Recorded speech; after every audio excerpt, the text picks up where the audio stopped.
Hey everybody, how's it going out there? Long time no see. You guys probably did think I was done dead or something, but I'm still out here.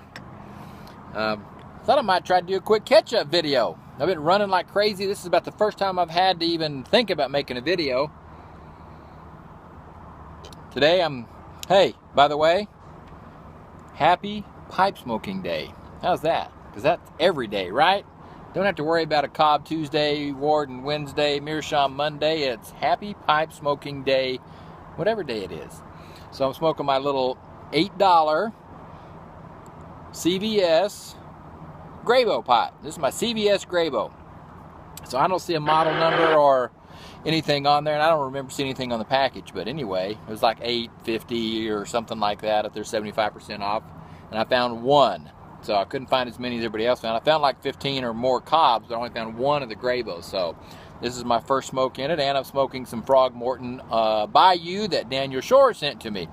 My first time having the Bayou, so thank you very much, Daniel. So far, pretty good. I've only had 15 minutes of it. Probably not even that much yet, but anyway. So I just thought I'd come on and say, hey, what's happening? See what's going on, since it's been over a month. I feel like I should say, you know, forgive me, YouTube community. It's been over a month since my last video. And so that last video I put out was about a 4.5, 5 minute video, when I let everybody kind of know that I was out in Amarillo, out there with slow internet connection. It took over 24 hours to upload that one video. Okay. That's why you didn't see any more videos from me while I was out there. And not only had slow internet connection, my data plan, I was watching video on my phone, but I was using up way too much data. I finally had to stop so I could use it for regular stuff instead of just YouTube. And so, sorry that radio is distracting me, because I'm trying to listen to it and think and talk and everything all at the same time, and I don't do that very well. So anyway, so now I was out in Amarillo for almost a month. Went out to La Junta, Colorado, back to Amarillo, back to Tulsa, down to Dallas, back to Tulsa, and then now I've been driving like crazy. And so, you know, before I said, you know, on my job, sometimes I just drive, and then there's other times where I drive and then I'll wait hours, and then drive a little bit and wait hours. Well, here recently it's been nothing but constant. Drive solid, go to bed, sleep, back to work, driving again. So today's the first chance where I've got one of those shifts where I'm driving and waiting and driving and waiting and driving and waiting. So now I'm in a wait process but they're moving pretty quick today, so I don't have a whole lot of time to wait. And I don't want to make this a 2-hour video anyway. I probably need to make it a 2-hour video just to catch up and let everybody know what's going on. But anyway, big news on my front anyway. I better be careful, my pipe's gonna go out here.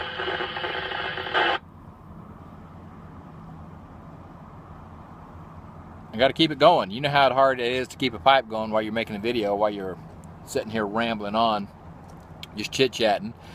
And so anyway, I've been watching a few videos. Yes, I'll come back to my big news in a minute. I've been here in the past week. I've finally been getting to work and watch videos and make comments, so it's been getting good. Trying to catch up with people. There's no, again, everybody knows you can't catch up with videos. There's just way too many.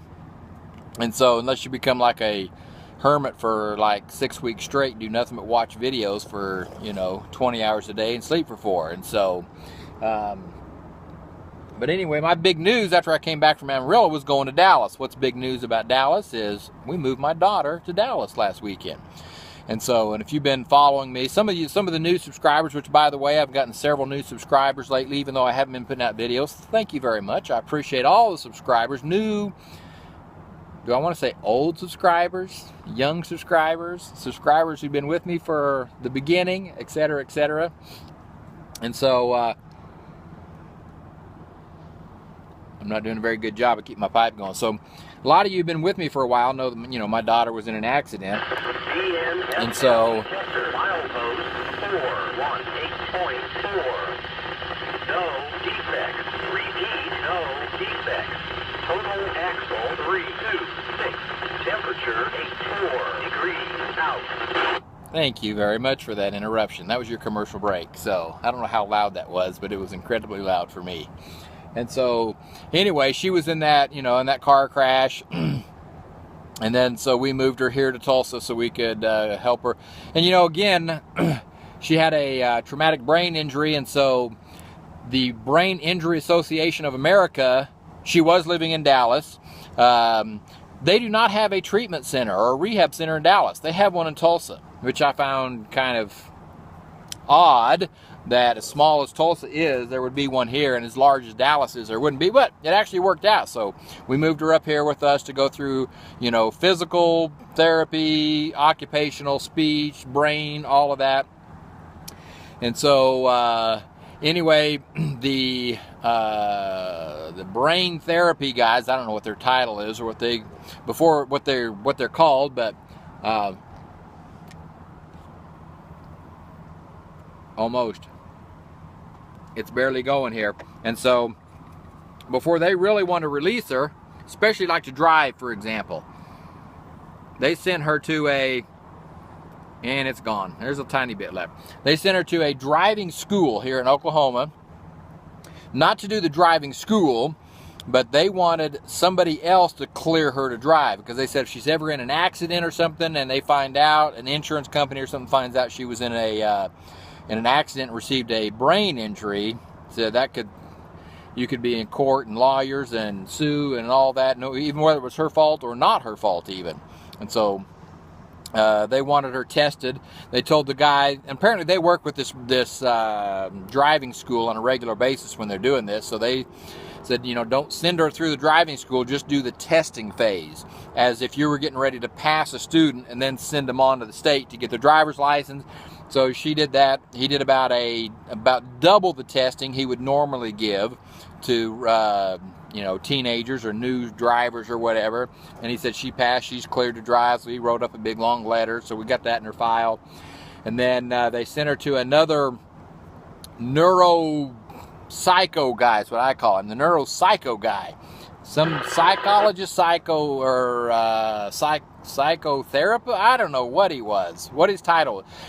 I'll tell you what, this guy was incredibly smart about the brain, about how there's tissues that go this way and tissues that go this way, and they're hooked this way, and this is elastic type of material, and what happens when you get a big jolt, they tear, and that's kind of a bridge between a highway, and you can get from point A to point B, but now you can't go across the bridge. You got to go to the bridge, find out the bridge is out, go back, get off, go through a subdivision, go back here and come to point B. And, the way he explained it's like, what, I can see her thought process and see what she's doing.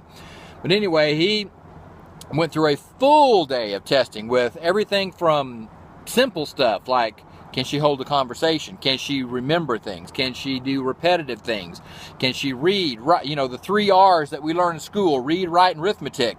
And so spelling, shopping, finances, everything. And so he looked at all of her paperwork from the time she was at the accident, from when the ambulance drivers got there and they started noting everything, all the way through the hospital, all the way through therapy.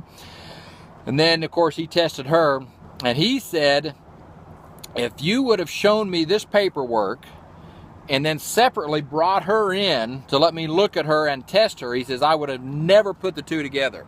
He says she received a very serious traumatic brain injury. I can't remember. He called it a certain level. I don't know if serious is the right word, but anyway. And so he says, I get to have this conversation with about 1 out of every 1,000 patients and their families. He says she has made a miraculous recovery. He cleared her to live on her own, drive on her own. He said she'll be fine. There's certain things, before she had the accident, she was not only in the National Guard, but she had 3 jobs and she was going to school full time. He says, I would recommend she gradually get back into that. Maybe take a half a load at school, or maybe, just a couple of classes for a semester. Get 1 job. And so And even before she got done with rehab, she had went to a Walmart just down the street from us and got a job stocking produce. And he says, that's unbelievable.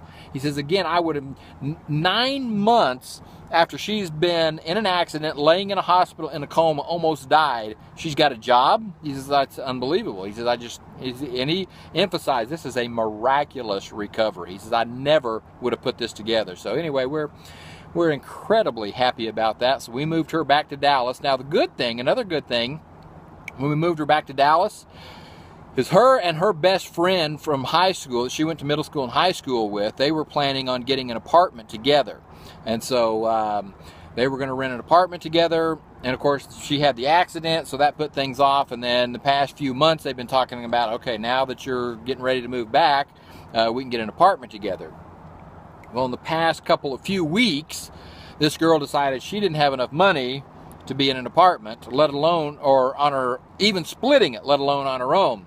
And her mom lives there in town, and her mom has a 3-bedroom house, living there, or a 4-bedroom house, living there by herself. And so the daughter moved back in, and we know them in the family because all through school they were best friends. If our daughter wasn't over there, she was over at our house. They were always doing things together. I mean, they were like inseparable.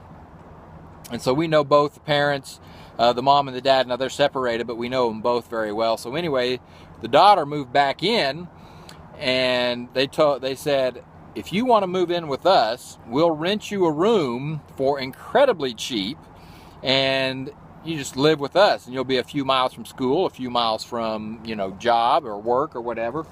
And so that worked out really well for us. So she gets an incredibly cheap rent on a room. All of her utilities are paid. She's got no deposits to worry about, no electric, no nothing to worry about. And it's just, bonus income for mom, because it'll help.